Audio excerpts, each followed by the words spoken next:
You know, I think I actually have enough time to at least get to 1,000, even though if I won't, the next one I do after this probably won't be number 1,000. Watch that be my thumbnail. So we have here, in spine number order, this is 952, The Magnificent Ambersons. This was Orson Welles' follow-up to Citizen Kane. And, well, oh boy, if you haven't seen this film and or aren't familiar with it, there's something I don't want to spoil, so go on to whatever this time code is. If I can figure out how to put a chapter stop, go to the chapter stop. I did cover this a little bit in a Vlogust video, but I really wish that when I'd seen this without knowing that the studio took the film out of Welles' hands and re-edited it, because I'm wondering if I would have noticed.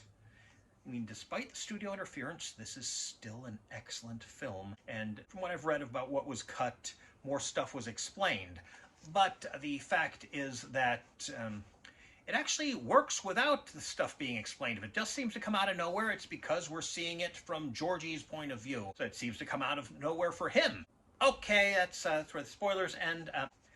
Yeah, this is basically about a rich family falling into decline around the turn of the century, previous century. Well, actually, it starts around the turn of the century, and then they slowly fall into decline, and the main character is, what is his name? Georgie. Yeah, Georgie, he's actually the son of the Amberson daughter, and, well, one thing, he hates motor cars. His mother's former beau comes into town and starts a motor car company, and actually the motor car does spell the end of the Amberson Empire. They have this gated community, essentially, right in the center of town, where you can take the streetcar, and then, thanks to the motor car, people don't have to live near everything. They can commute from the suburbs, and so this property inside the city becomes less valuable, and they have to sell more of it off, and, they kind of have a downfall there. Georgie, more than anybody in the family, well, I guess, Grandpa Amberson, he built up this fortune. His children, I guess, were raised in privilege, but Georgie was raised to believe that the Ambersons are better than everyone else, and he believes it more than everybody else.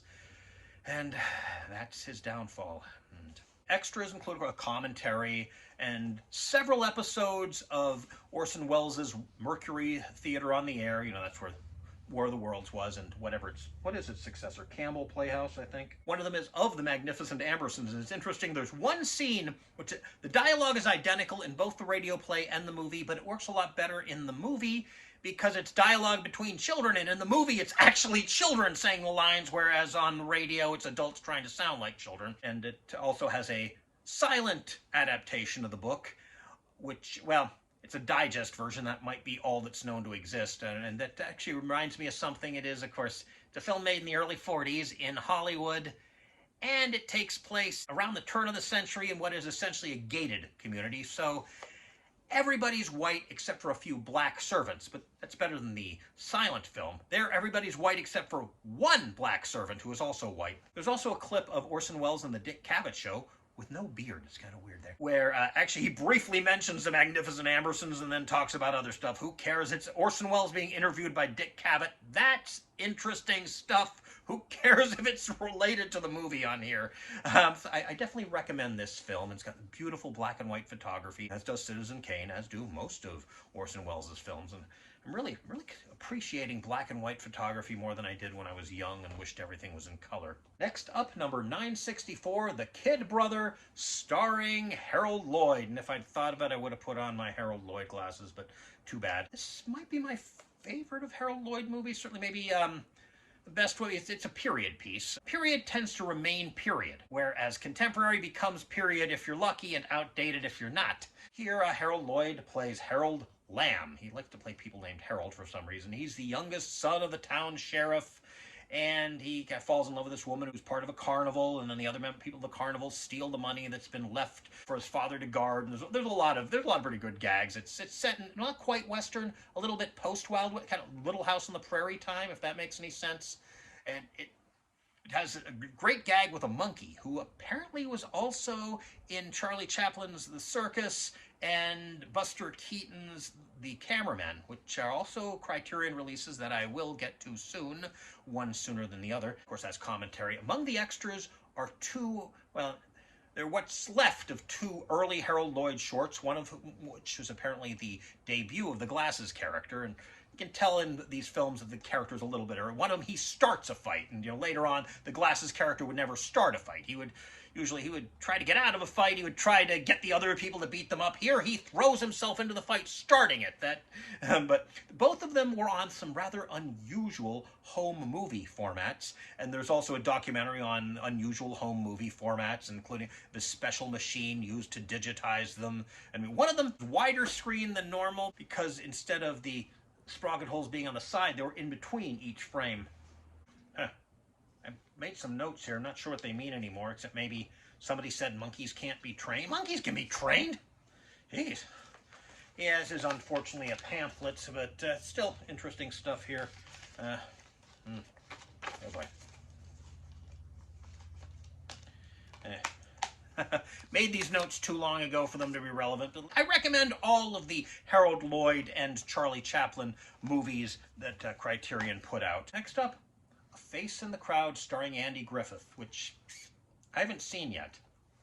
I've heard it's good, and of course, Andy Griffith in a role where he's not a nice guy, so that's unusual, and also shows that he was a very versatile actor. Hey, me from the future here. Well, kind of obvious, I don't really need to point it out. I mean, come on. Got a peep instead of a Godzilla. Who hasn't noticed that? I have, since shooting the bulk of this video, actually seen A Face in the Crowd, and wow. Andy Griffith plays Larry Lonesome Rhodes, who a folk singer who becomes what would now be called an influencer. I mean, he's found in a drunk tank by a local radio show called A Face in the Crowd, and he gets some local radio popularity and then local TV popularity, and then he gets a national TV show, and he has no problem using his fame and influence and talent to sell all kinds of things, to sell Vitajex, which I think might be based on Geritol back in the days when they claimed that they cured tired blood.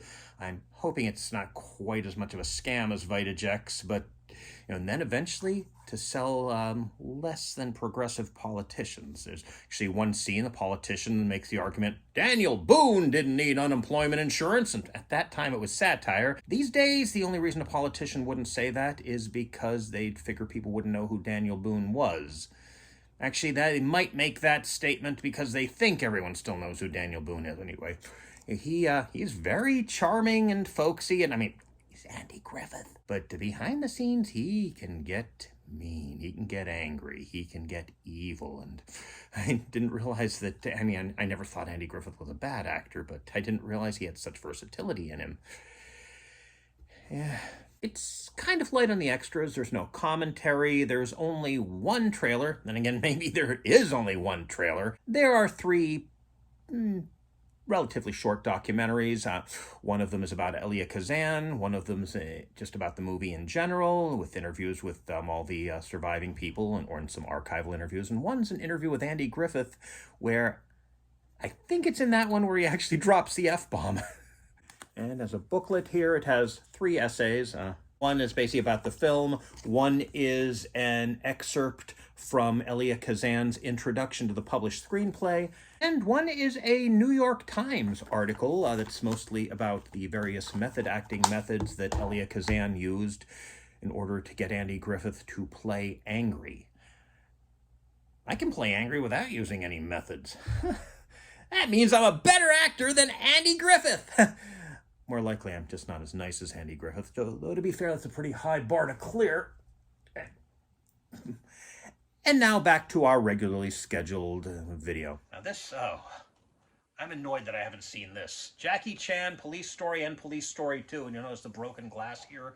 Police Story has sometimes been nicknamed Glass Story. I did see Police Story 3, which also known as Super Cop. It got a theatrical release in the U.S. with, if it was edited and dubbed, although Jackie dubbed his own voice, and I think some of the other actors did as well. But Police Story is nicknamed Glass Story because Jackie noticed just how many glass buildings there were in Hong Kong, and he didn't like how stage glass, sugar glass, broke unrealistically. So it had this double thick sugar glass made, so it broke more realistically, but was also less safe. And apparently this has different, I think it has at least 2 different cuts of Police Story. Well, let's look here. Jackie Chan, all right? And whoops, let me see here. Uh-oh, is this another pamphlet? Oh wait, is this a road map? It's a road map. Oh, at least it's... and they say, look, you get a poster. It's like, yeah, but I don't want to hang the poster on my wall. What if I want to read it? Then I'll have to take it out of the frame. And I think I've said that before. You know, I mean, I want the booklet in the DVD, you know, or the Blu-ray, whatever. In the case. Case. There's a term. Case. Yeah. Just like if you're talking about amusement parks, just say employees. That way you won't need to worry about whether they're cast members or team members. And that's a whole other story here. And finally, well, I said we'd get to one of these sooner rather than later. Charlie Chaplin in the Circus. Very, very sweet, very sentimental. Got some great stunts. Got a monkey. And as far as I know, the only thing cut was the original opening credits. This, of course, is, again, the re-release version with a score by Chaplin. It also has an opening theme written and performed by Chaplin. Swing, little girl. It brings tears to my eyes. Also, some of you may remember there was newsreel footage of the premiere of this film with a woman apparently holding an iPhone. It was actually a hearing aid from the time period, but you know, I think somebody joked that it was an iPhone and it must be a time traveler, and then some people took it seriously. I don't know. This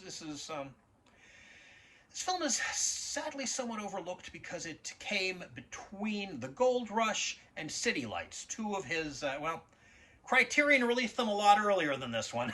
So two of his best-known films, so this one gets a little overlooked and doesn't even mention it in his autobiography, which is too bad. It is. It's Chaplin he had a peak for quite a while, and then this is part of that peak. It also includes outtakes, including a fairly lengthy scene involving identical twins, which was actually done using split screen, which was not entirely revolutionary for the time, but still, you know, pretty well done. In fact, Charlie considered reinserting it for the re-release version, then decided against it, but it's fun to watch it as an extra on its own, of course, as documentaries, including a Chaplin Today episode. This, of course, was $996, and I don't have $997, $998, or $999, so, well, 1,000 would be the next one, but I am going to take a detour for the America Lost and Found, the BBS story. That will likely be my next Criterion video, and of course I will be buying some more, so there might be some digressions. I definitely want to get 2 particular box sets. Otherwise, we'll see. I mean, Otacon's coming up, and I need that money for parking. Look, Andy's got a butt.